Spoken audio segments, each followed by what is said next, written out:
Let's jump right into this explainer. When we picture Jesus, we usually think of this ultimate compassionate teacher, right?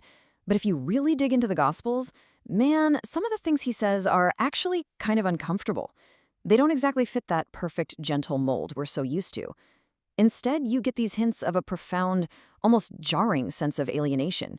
It's like he lived in our world, sure, but he was never actually of it. Take this moment, for example. A guy comes up to him, wants to be a follower, but says, "Hey, first I need to fulfill this sacred duty. I need to go bury my father." And the response he gets, "Let the dead bury their own dead." Wow. I mean, no way around it. That is incredibly jarring. It doesn't sound like a gentle lesson at all. It sounds more like he's literally dividing the world into two camps, the spiritually awake and the dead who are just completely trapped by worldly things. So what does this all mean? Well, it brings us to the central mystery we're exploring today. Why does the person historically held up as the ideal human so often sound, well, totally alienated from the very things that make us human? We're talking absolute detachment from family, from the idea of a home, and as we'll see in a bit, even from his own physical body. To crack this mystery, we're going to put on a totally different set of glasses today. We're looking through the impartial lens of the Gnostic Gospels. These are ancient texts that basically didn't make the final cut of the Bible. Now, to be super clear, we're not endorsing this as historical or religious truth. We're treating this as a massive paradigm shift. It's a fascinating what if that lets us completely re-examine the evidence of his life from a brand new angle. The absolute core of this Gnostic worldview boils down to this one idea.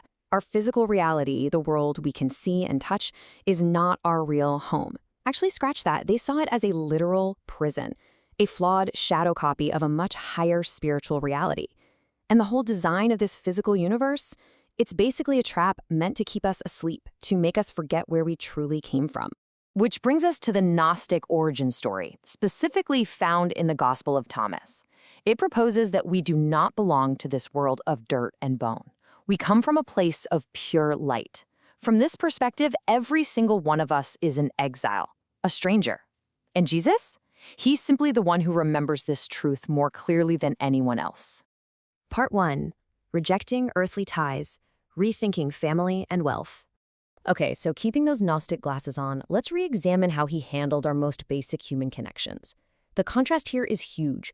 Usually we think of family as sacred, right? It defines our identity. But flip to the Gnostic view, and suddenly, biological family is seen as a massive distraction. It's a biological trap that binds our eternal souls to a temporary world, pulling us away from our true spiritual family. And this wasn't just some abstract philosophy for him. Think about that incredible story where his own family shows up. They literally think he's lost his mind and try to drag him home. He doesn't have this warm, fuzzy reunion.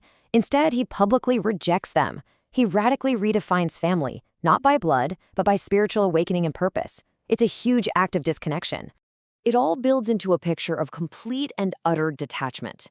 Just look at the life choices. He never married, had no kids, owned zero property, didn't even have a permanent place to lay his head. And this wasn't just about being poor. He was making deliberate, conscious choices to avoid putting down any roots in this world whatsoever. He lived like a true alien, completely refusing to get invested. This totally reframes his famous warnings about wealth, too. Suddenly, it's not just a moral lesson about greed. Material possessions are seen as heavy anchors. They're literal weights that tie you down and make you feel comfortable in what is, ultimately, a temporary prison. If you want a spiritual escape, dropping those weights is absolutely crucial. Part 2. Hacking physical reality. Miracles as demonstrations. But this alienation goes way deeper than just pushing back against social norms or family. It extends to rejecting the fundamental laws of physical reality itself. Think about the miracles, walking on water, turning water into wine. Through the Gnostic lens, he isn't just swooping in and breaking the rules of physics. These are demonstrations. They prove that the local laws of this material prison simply do not apply to a consciousness from a higher reality. He didn't belong here, so the rules just didn't bind him. Now, this is where it gets truly wild. There's a shocking passage from a Gnostic text where he describes his own crucifixion with staggering, almost unbelievable detachment. He talks about his own suffering as if he's sitting in a theater watching a movie, like the entire event is happening to someone else entirely.